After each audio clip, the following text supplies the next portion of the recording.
Hey there. We're doing another game. We're doing, let's go recode it this time. Jesus, this chair is garbage. I'm gonna probably break it, by the end of the month. Oh, I need to get these videos out too. Where was I? We were on to, yeah, Recoded. Alright, let's get the plot out of the way, and then we'll get to why it's important to the story of the series in Kingdom Hearts 3 when it comes out. Which, as of today, is in 10 days. Recoded. Mickey and Donald and Goofy return to the Disney Castle. Jimmy notices something up with the journal. Their entries put in there. Their hurt will be mending. Their hurt will be ended when you come to mend it, or something like that. I can't remember exactly. Takes the journal to Mickey. Chip and Dale put it in like a computer, and then it becomes data. One sec, I'm talking to people about Kingdom Hearts, actually, along with other things.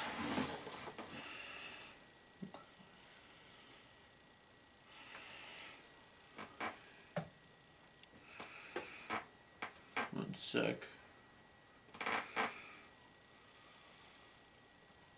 It's totally professional for my video, just going off to the side talking to someone else.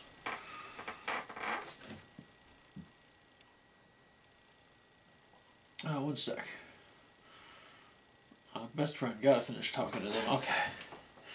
What was I saying? Yeah, journal.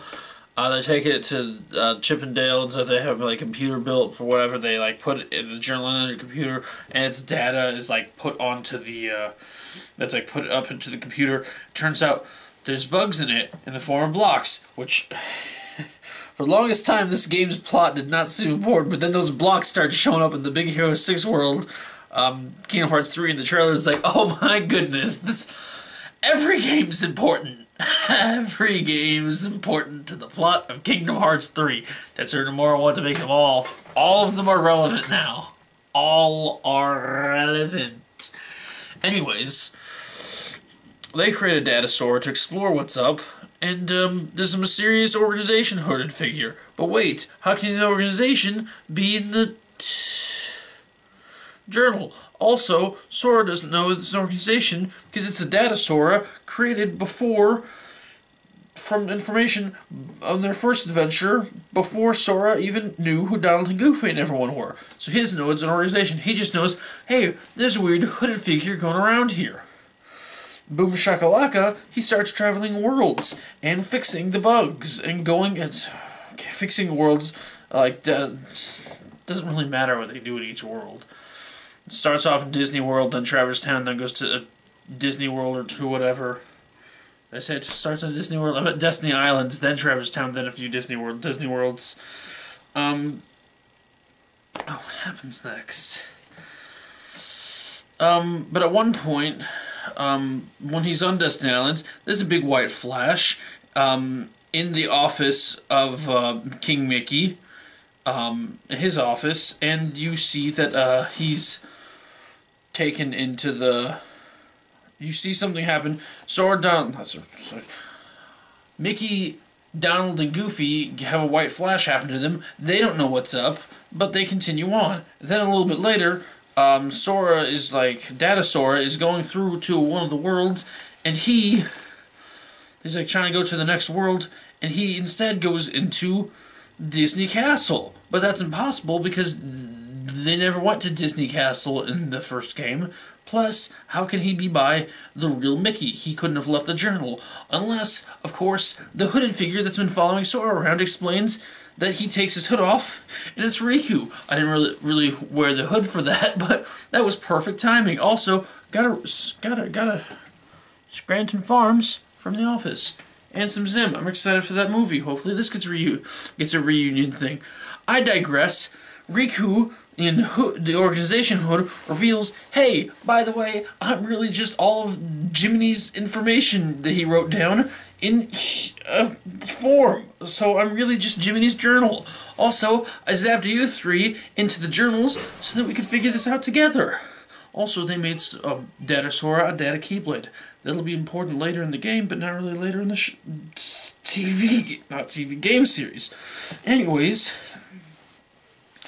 that's all that important stuff explained. Sora goes to another world, Aladdin. I don't know why I'm mentioning it's Aladdin, but you'll know when this happens in the game, I guess.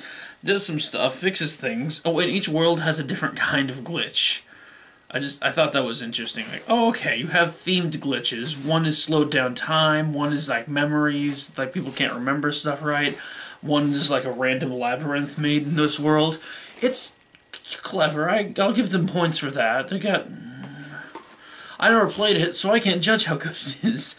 So I'm not gonna be like, this game sucks, oh my goodness. But it's the one that people don't really remember the most. Anyways, moving forward. In the Aladdin world, after you beat it, there's a cutscene. Oh, by the way, Pete and Maleficent are there. Probably should have mentioned that. You find that out in, like, I forget which world. But anyways, Pete and Maleficent are there. Well, actually, first you see Pete, then Maleficent reveals herself. Because, guess what? Once Mickey and Mickey and the gang got zapped into the journal, Pete was spying on them, he got zapped in, and then while he was in the journal, it's like, hey, Maleficent, you might want to come here right now. And she's like, don't talk to me like that, you insolent fool. Anyways, back to the present time in the game. She takes his Keyblade, the Data Keyblade, and breaks it. They go to Hollow Bastion. Don't know why that's relevant. They, well, Data Hollow Bastion. These are all data versions of the worlds they went to. They don't revisit every world in the Kingdom Hearts 1 because that would take way too long. Anyways, they fight a little bit, and then Sora gets the Keyblade back after Data Riku, aka Jimmy's Journal, is literally just pumped full of bugs. Because apparently Pete can control the bugs. I don't know what that's all about. Anyways, you gotta dive into him after you fight him. Dive into Data, Riku. Okay.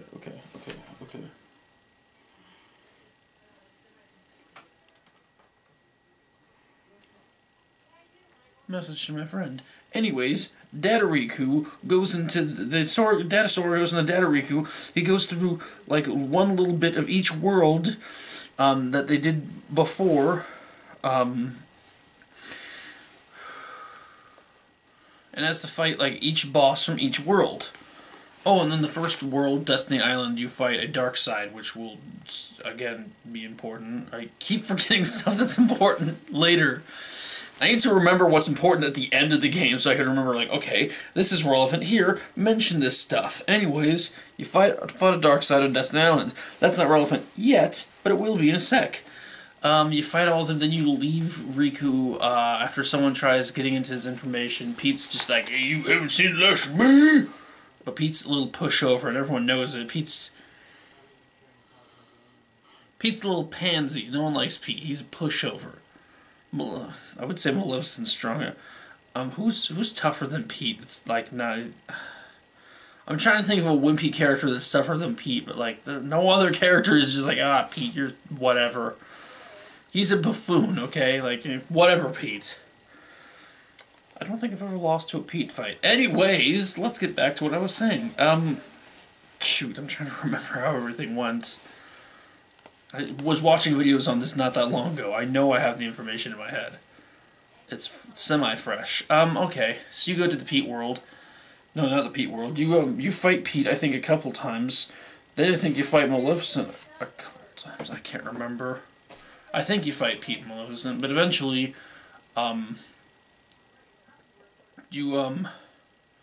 Sora, Donald, and, Mickey leave the journal because they can, because they found a way out. Oh yeah, and yeah, because they couldn't get out because Maleficent locked them in. I probably should have mentioned that, but that's semi-important. But it's okay, but like whatever.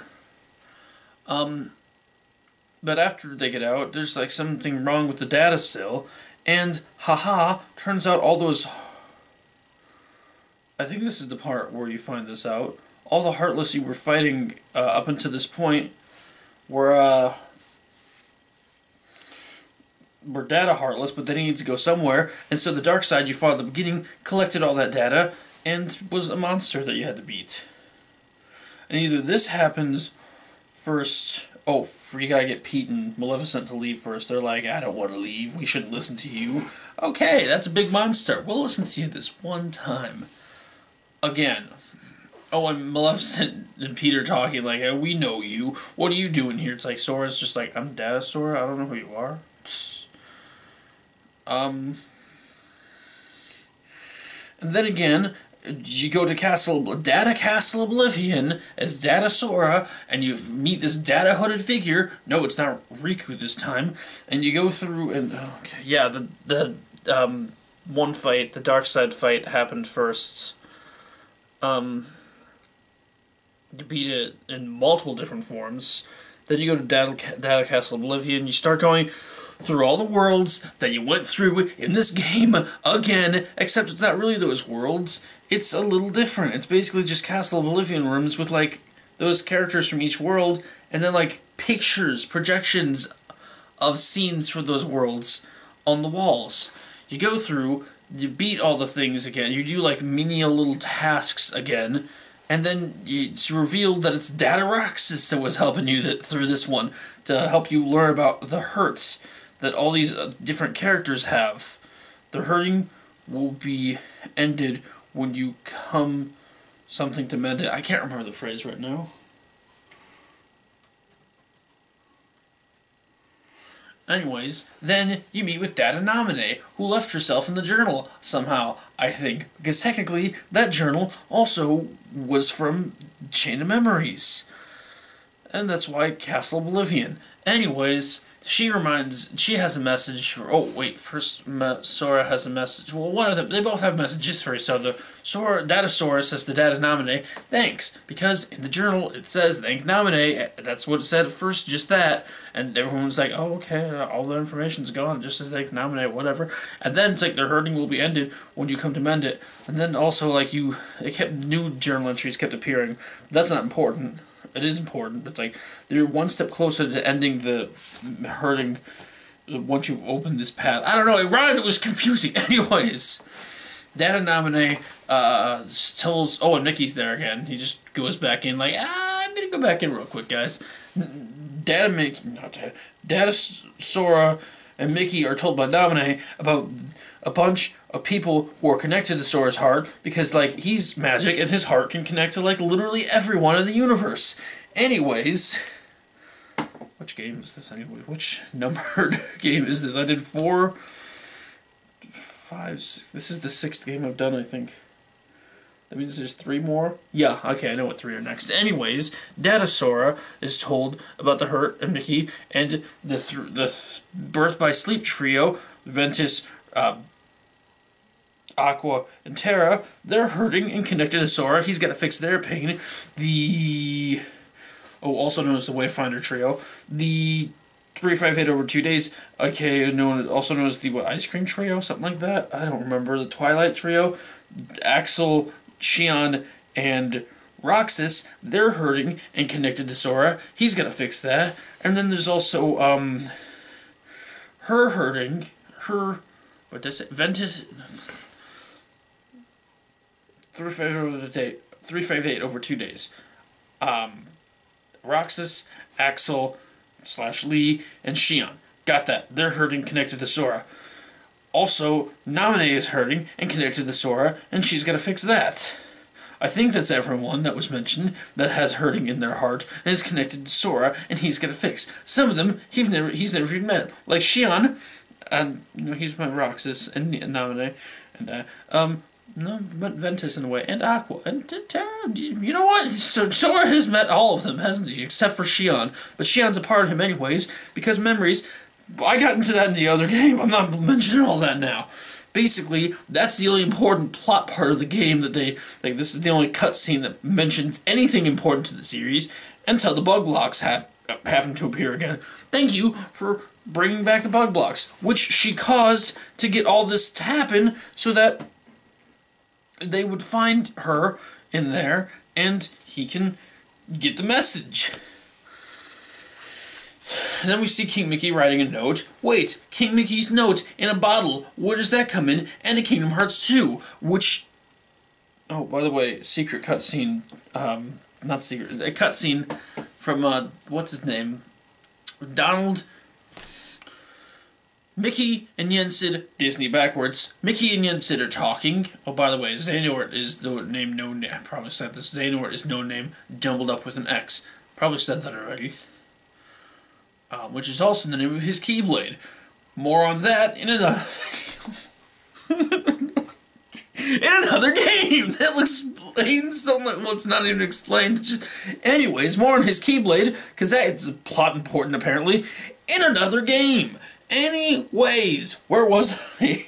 Where was I? Master Yensid and Disney in Yensid's tower. They're talking about how Xehanort probably has plans right now. And Mickey's like, yeah, he always was planning ahead. And then Yensid's like, yes, he shall return. But wait, I thought we defeated him. Yes. But then, and his Heartless, Sora defeated his Heartless, and some Seeker of Darkness, and his, nobody, Xemnas, which is Ansem with an X jumbled up. Also, it's an anagram for man-sex. Everyone loves the fact that Xemnas is an anagram for man-sex. Anyways, but yeah, it's Ansem with an X jumbled up. They love doing that. Xehanort, calm down with the X. Anyways... Yensid is just like, yeah, but when you defeat someone's Heartless and they're nobody, psh, the original version comes back. Anyways, they have to, and he wants to do a thing involving probably, I don't know if it's said here, so I'm going to wait until another game, because screw spoilers, even though it's going to be explained anyways.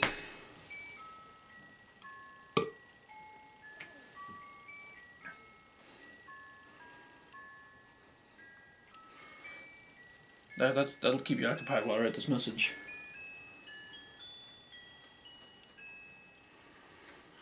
Anyways, they explain that Xehanort's coming back and that we need to do a Mark of Mastery exam for Riku and Sora. I almost said Riku and Kairi, but that wouldn't have been right. I said Riku for a second. Oh, what's the... No, Sora. Riku and Sora, which is explained... in this one, Dream Jump Distance. That's the next game we're gonna do. Anyways, that's recoded. Oh yeah, and so Mickey writes the message, sends it off to Destiny Islands. At the end of Kingdom Hearts 2, they read the message like, hey, you gotta come here. We got some work to do. We got some work to do. Let's get it going on. You gotta take your Mark of Mastery exam. Though he doesn't explain all that, because that's explained in that game, but this has been recoded and I'm losing my mind. I've got 3 more games to go before Kingdom Hearts 3 comes out. I'm gonna try getting them all done tonight, even though Dream Drop Distance, which involves time travel, is gonna drive me crazy. The next 2 games after that are prequels that also happen at the same time as other games. For one of them, it happens at the same time as another game. Oh boy. Oh boy. Anyways, but it's also, part of it is, it's actually, not only is a prequel, but also, and it takes place at the end, at the same time as one of the other games, but it also is the end of the timeline, technically speaking. We'll get to that. These games. Kingdom Hearts. Wanna go crazy? That's the tagline. I love Kingdom Hearts. I love Kingdom Hearts. Found this in an alley one day. We're walking. Do you want a case of Kingdom Hearts? Keep the disc. You never know. It could be good. I don't have a PlayStation 2 or a PlayStation 3 to play it on. Whatever. Can't play it on a PlayStation 4. Anyways, I'm gonna go. I'm gonna record the next 3, hopefully, right now. Bye. Bye!